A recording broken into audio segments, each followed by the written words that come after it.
Bukan dengan tangisan, bayi merah ini justru membuka kehidupannya di dunia dengan sebuah kesaksian yang mengguncang langit dan bumi.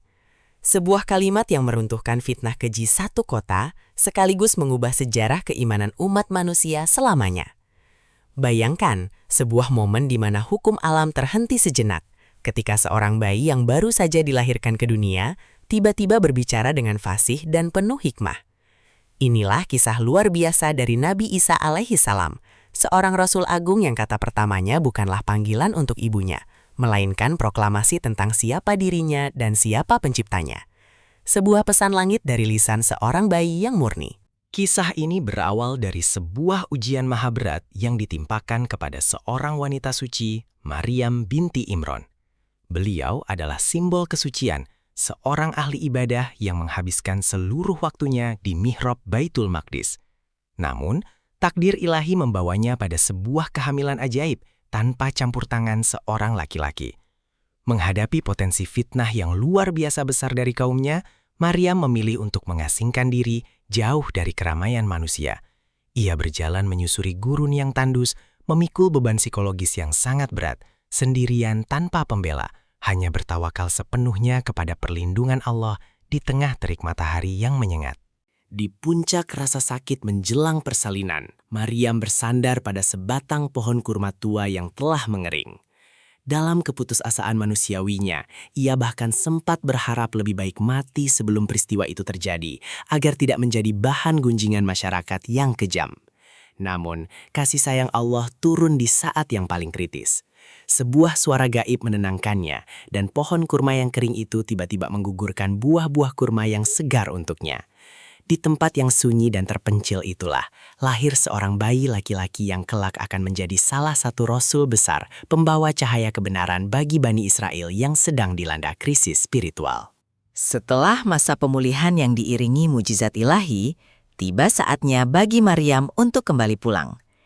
Ia menggendong bayi Isa menuju kota kelahirannya, melangkah dengan pasti namun dengan hati yang terus berdebar. Ia tahu persis apa yang akan dihadapinya di sana.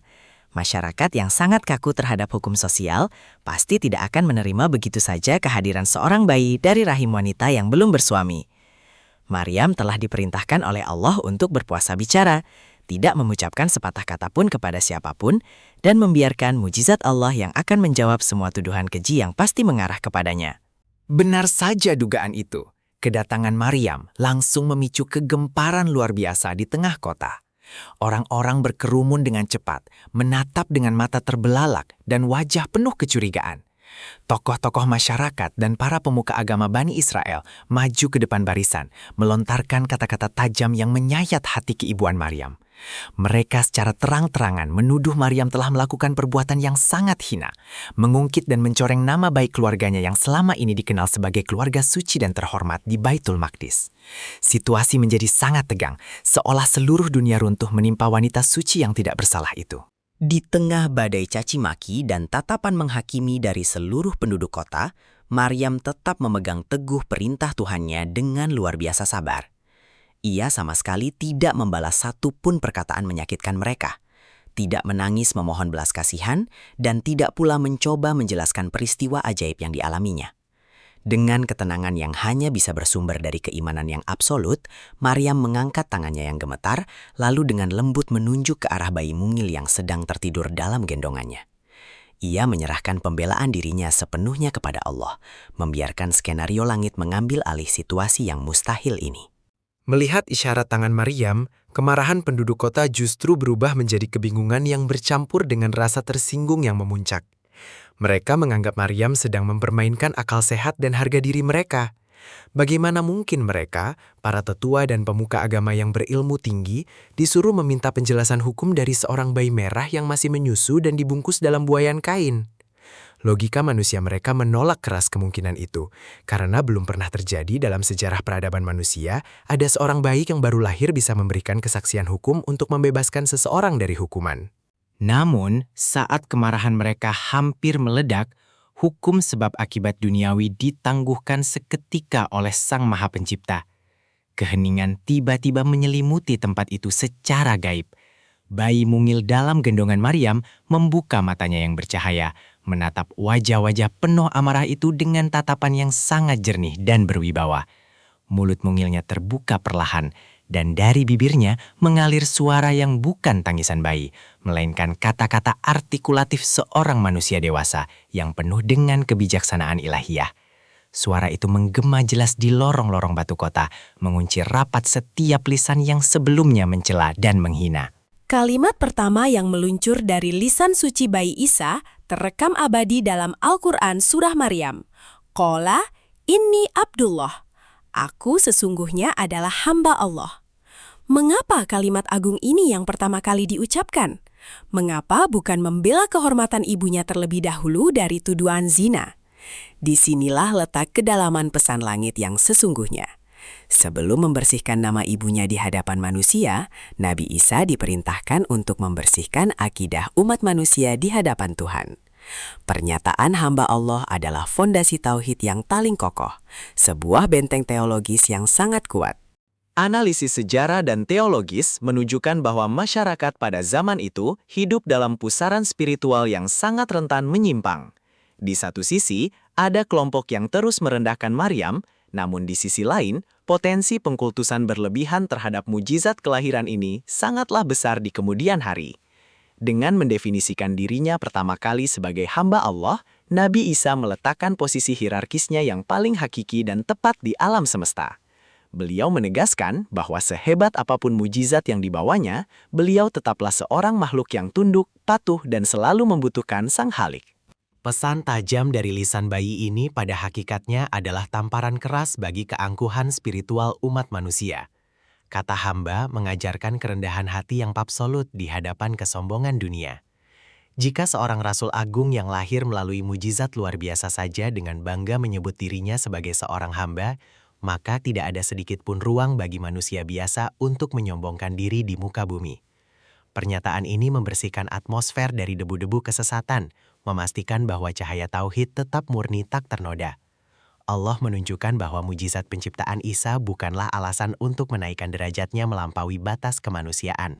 Setelah menegaskan status kehambaannya secara mutlak, bayi Isa segera melanjutkan proklamasinya yang menggetarkan jiwa. Dia membeliku Alkitab, yakni kitab Injil, dan dia menjadikan aku seorang nabi. Kelengkapan pesan dalam satu tarikan napas ini sungguh luar biasa cerdas.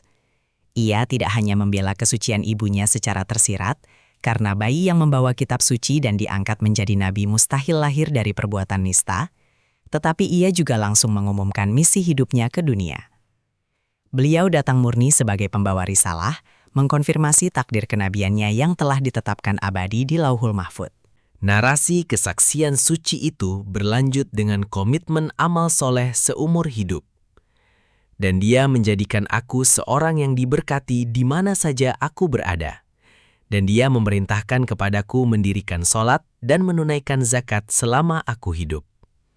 Kalimat ini memuat rumusan inti ajaran seluruh nabi, yaitu keseimbangan sempurna antara ibadah vertikal kepada Sang Pencipta melalui ritual sholat dan ibadah horizontal kepedulian kepada sesama manusia melalui zakat. Kesaksian bayi Isa ini membuktikan secara empiris bahwa syariat ibadah dan kepedulian sosial adalah benang merah agama tauhid sepanjang zaman. Dan barulah pada bagian akhir kalimatnya, bayi Isa menyebutkan pembelaan langsung tentang sang ibu tercinta. Dan berbakti kepada ibuku, dan dia tidak menjadikan aku seorang yang sombong lagi celaka. Penghormatan luar biasa kepada Maryam sengaja diletakkan setelah ketaatan kepada Allah, menegaskan adab dan urutan prioritas keimanan seorang mukmin. Kalimat ini secara otomatis membungkam seluruh penuduh di alun-alun kota itu. Fitnah keji seketika hancur berkeping-keping tanpa sisa, tergantikan oleh rasa malu dan takjub yang mendalam, akibat teguran logika ilahi yang disampaikan melalui perantara lisan seorang bayi yang suci. Peristiwa ajaib bayi yang berbicara lantang dari dalam buayan itu akhirnya ditutup dengan untaian doa keselamatan paripurna atas kelahirannya, hari wafatnya, dan hari kebangkitannya kelak. Kalimat pertama Nabi Isa di dunia ini terbukti bukanlah sekadar keajaiban historis semata untuk membebaskan ibunya, melainkan sebuah deklarasi akidah abadi bagi seluruh umat manusia. Melalui lisan polos seorang bayi merah, Allah merangkum esensi tujuan penciptaan, bahwa setinggi apapun kedudukan manusia, ia tetaplah hamba, dan keselamatan hanya diraih melalui ketaatan sholat, zakat, serta bakti kepada orang tua. Pesan langit yang terus menggema abadi.